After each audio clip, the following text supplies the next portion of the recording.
welcome to the Slug studio. I'm gonna show you the place where I spend so many hours making music. Let's start with the fun part. This is a very fun sound diffuser, or that's how I like to call it. Next to that, there's Max, my sound engineer, hard at work as you can see. I have some basic acoustic treatment, nothing too fancy. There's another sound diffuser made with skateboard decks right here. And here is the meat of the studio. I think one of the most important parts of a studio is the chair, because you're gonna be spending so much time making music, so you will need a comfortable chair. Let me go through the hardware. On the right, there's a Moog Sub-Fatty Synth. On the left, there's the Access Virus, customized with my own knobs. Next to that, there's the Ableton Push, which is a really fun tool to use. And on the left, there's the RME Babyface sound card, a very stable, very reliable sound card. The studio monitors are by Dynaudio. They're BM5As, and I had them for over 18 years.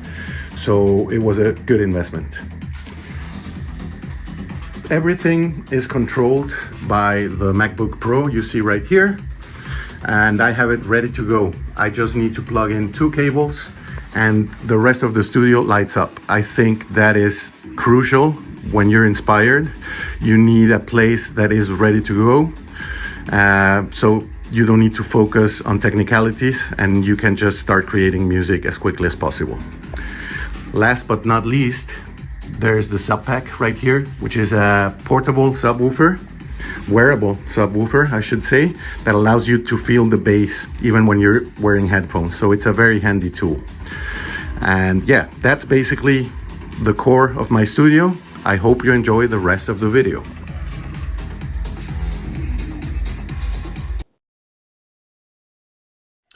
So welcome to the production part of the video. First of all, let me show you a snippet of the track we're going to be discussing, because it's going to make things easier to understand. So let me just play a part of it.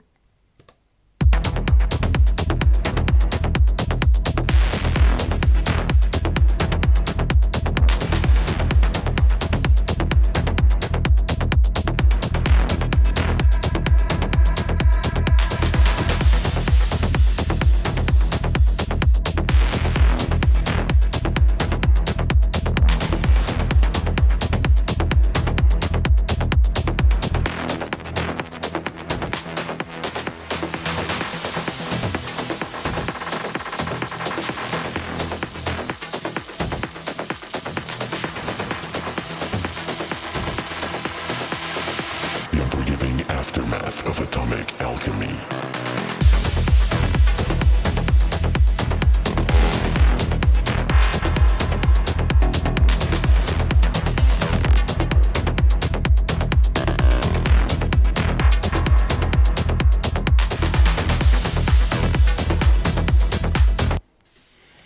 Okay, so you've heard how everything sounds together. So let's move on to the individual parts.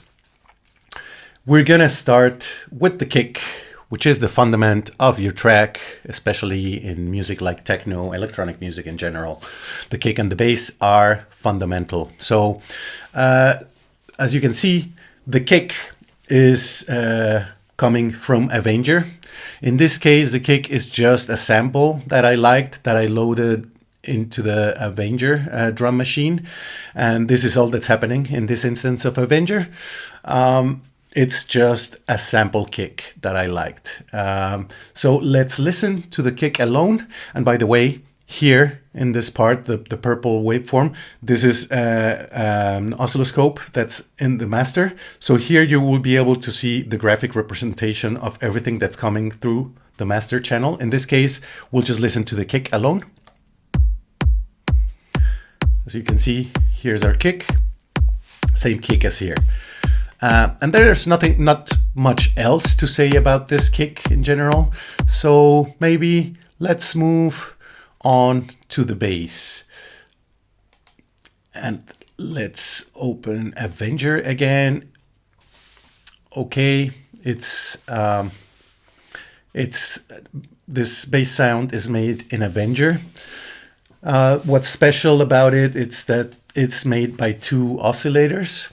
So the sub-bass oscillator and the bass oscillator. The difference is being the sub-bass oscillator has this waveform, and yes, I know it's not a sine wave. It's just this wave that I thought added to that particular bass on top.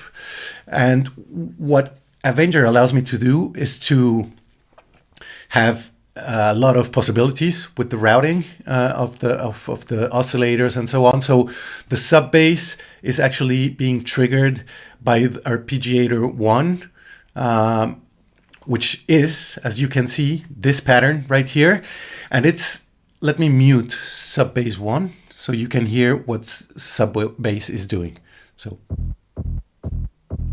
it's just playing on the offbeat. It's doing this pattern on the offbeat, and then that same oscillator is going to this FX chain, FX1, and it only has a phaser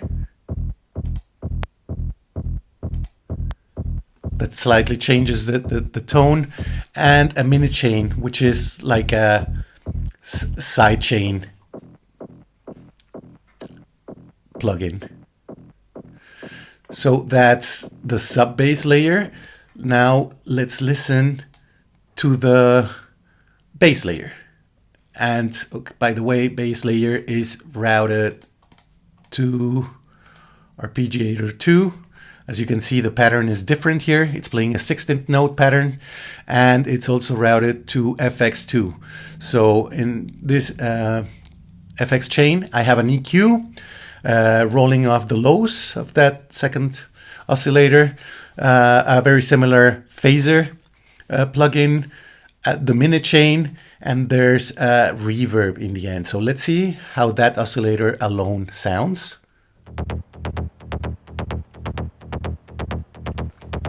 Okay, and now together with the sub bass.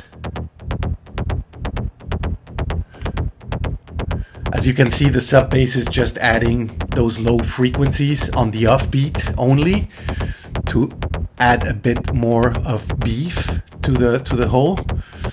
So maybe let's listen to what the kick and the bass sound like together. I have them grouped, by the way, in a channel that's called, or a group that's called Low End, and I will show you shortly how I process that bus as well. So let's see how kick and bass work together. As you can see here, our kick spans the first half of a beat, and then the bass, the most prominent bass notes are these two right here. If I mute the kick, you will see there's still a little bit of a note, of a bass note here, but it's just very quiet in comparison. This is not to cause any trouble with, not to interfere with the kick, but it still adds a little bit of something interesting to that note, and the pattern is different than if I just have the two notes playing together, right? So let them play again. I'm gonna close this for a second, and please look at focus on the channel here, which is the group, the low end group, and you will see there's an automation going on. So what's happening there? Let me play it from here so you can listen what's happening. You will see this whole rack will just activate with that automation.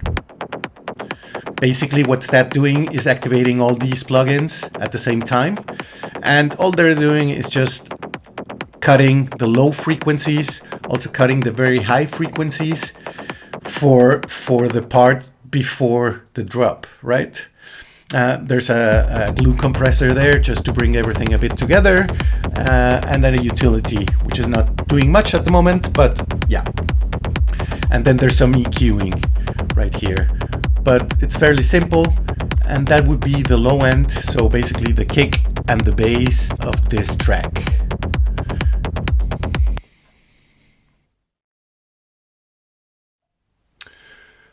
Welcome to the synth part. This is probably the most fun part. So let's listen to just the synths alone and see what they're doing, and then we'll go to each and every part.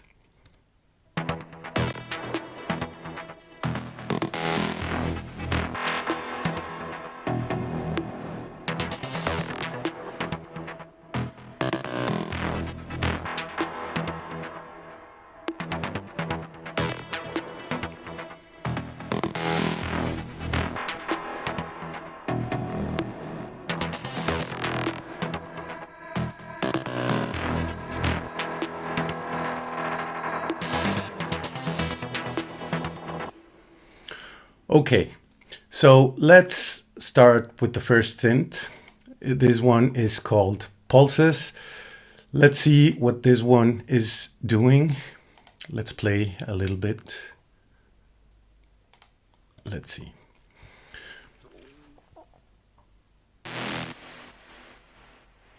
Okay.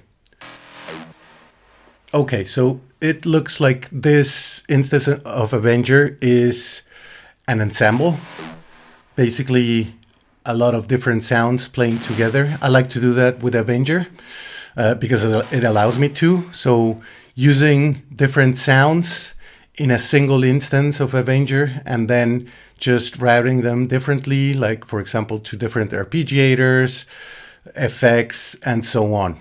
So let's see what the first oscillator is doing in this sound. Let's solo this. And I think this sound is playing arpeggiator 1. So it's that detuned saw that we all know. So basically it's just a detuned saw. All three layers are going to the same effects. So there's just an equalizer rolling off the low end, a mini chain, and a reverb. Let's see what the second layer is doing. It will play this note right here of the arpeggiator. Okay, so it's that raspy synth sound. Okay, with some reverb, of course, as you can hear. Let's see what the third layer is playing. And it will play this little note right here in the arpeggiator. Okay, it's an acid style sound. It's taking a waveform from the Avenger collection called TB Shot 3, and it has that characteristic. So all three sounds are playing this ensemble.